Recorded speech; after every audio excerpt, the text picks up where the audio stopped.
getting up close on you and attacking you, you can use Web Maul. But I mean, he's in a great place right now. You'd probably be better off maxing Web Shield and just letting him come to you. All right.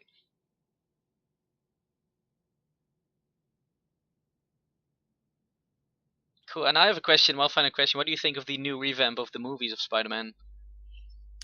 The new Amazing Spider-Man. Yeah. I like it. I like it a lot better than the old ones. I'm not a big fan of Tobey Maguire, so so the new ones are a lot better. All right. Yeah, the Spider-Man #3 movie ruined it for me. It was terrible. Attendee asked, how viable is a hybrid Spider-Man build, or is it just better to pick between the builds that you choose, the melee or the range build? So you can definitely run a hybrid build. Hybrid as in you can pick stick around and still go with Spidey Pummel. But picking two basics isn't worth it. Your range basics do a lot more damage. You could possibly use, like, a lot of people will use Web Barrage still, even though it does a little less damage, but it's still better than the basic range attack. So if you wanted to run Spidey Pummel and then Web Barrage, you can do that. I'd recommend running Spidey Pummel and then stick around. Those two work really well together. That'd be my second choice over Web Wrecking. Yeah. Web spray, you mean? I think. Oh, no, I was saying stick around instead of Web Wrecking for an AoE choice. Yeah. Hey asked, this is his first action RPG, and it's more of a question about games like these. How do you know, or how do you test what is best to use, or what works for you? How do you go over such a thing? So there's a lot of trial and error. It took a lot of people a lot of time to figure out stuff like that first link I had, where it came to like dodge percentages and finding the curve, because there's like curve for certain diminishing returns. And a lot of people smarter than me that found that out, and I'm just well adapted at kind of using the information they put out there. But it comes down to knowing the mechanics in the game, and you either learn those firsthand, or you get on the forums. I'm telling you, get on the forums, get in those hero forums, and just look around. You'll find out quickly who are the knowledgeable ones. Go to them, ask them questions. Everybody's pretty friendly on the forums, and they'll really walk you through it. Yeah, there's no point in hiding information. There's no competitive PvE or anything like that, so I wouldn't benefit from anything like that. But yeah, it's just a lot of trial and error, a lot of retcons. I definitely have gone through hundreds and hundreds of retcons, trying out different builds and different items and gear choices. So it's just a lot of trial and error. All right. Yeah. What I noticed about this community that Marvel Heroes has is that there is every hero has like a few people that really dig deep into the hero and really passionate about the hero. And yeah, I try to contact these guys as you are as well, just to get them on my stream, because I like how you know, I'm a guy, I'm an alcoholic, I play everything, and yeah, I can never get the in-depth that you guys have, so I really enjoy that.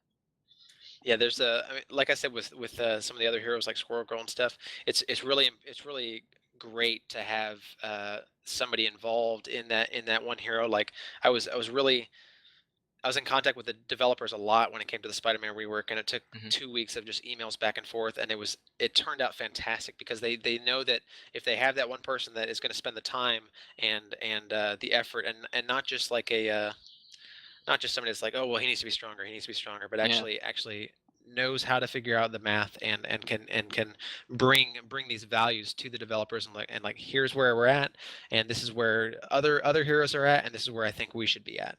And during the whole rework process, I'm telling you, you need to have that person pushing for you, because if you don't, you can end up with a rework that's more of a sidestep instead of a step forward. So yeah. So you were also white tested then, or not? Yes, I was. Well, there was no whitelist testing for the Spider-Man rework. They actually didn't do the whitelist testing then, but they have started the whitelist testing back up. All right, awesome. If you play in groups, is infuriating humor a good skill to max? Buzzboom asks that.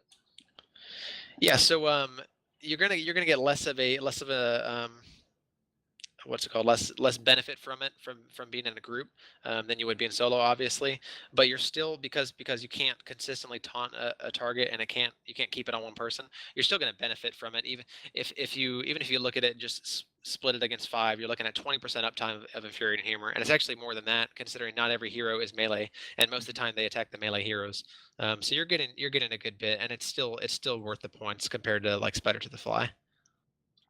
All right. And you can always taunt, like in next defense, you can always taunt the trash um, off the students, because the trash, they don't have any CC immunities or anything like that. So that's a great one. You're going to gain the full benefit from that one. So it's definitely, I think it's worth it. I think it's one of those.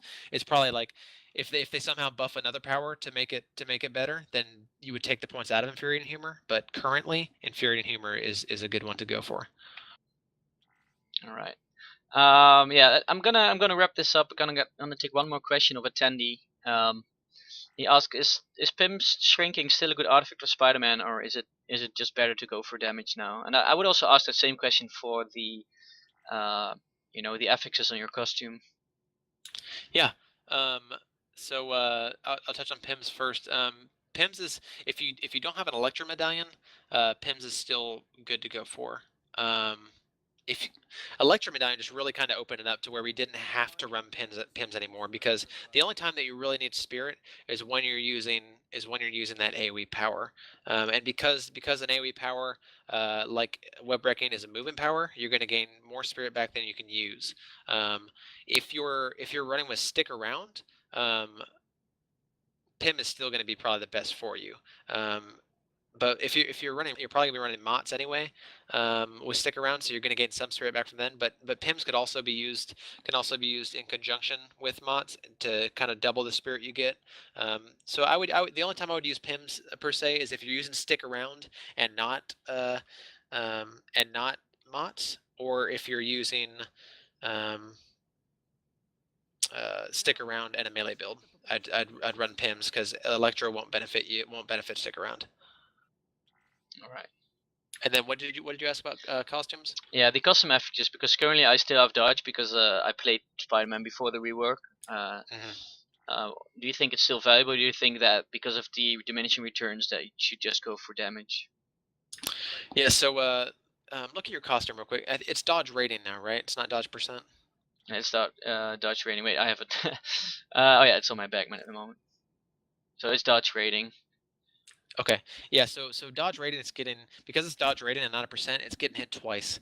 It's getting hit by the diminishing return. So just because when you max Spider Sense, and then the stuff you get from gear and Iron Spider breastplate, you're gonna have a high base dodge rating to begin with. So that dodge rating is gonna get hit by the diminishing return. So you're gonna see less gain from that. And then in addition, when you fight a boss, you're gonna get 30% taken off of that. Yeah. So you're kind of get hit twice. So it comes to kind of, you want to get the max benefit out of your rolls for costumes. So plus damage to target attacking you is still going to be the best benefit. All right, makes total sense. Cool. Well, I would like to thank you very, very much for coming to my stream. We have some technical difficulties. I hope that the sound will be good on the recording. Yeah, the visuals won't be fluid, but I hope people maybe can just listen to this like a podcast or something. To me, it's been very valuable. Spider-Man is one of my favorites, and I'm definitely going to play him again with this knowledge. And yeah, do you have any last comments? No, just looking forward to Asgard and hope to see you guys there. Hopefully we can unlock stuff pretty quickly so we can try out these new raids. All right. Well, thanks a lot, and I hope we meet again in the near future. Absolutely. Thanks, guys. All right. Take care. You too.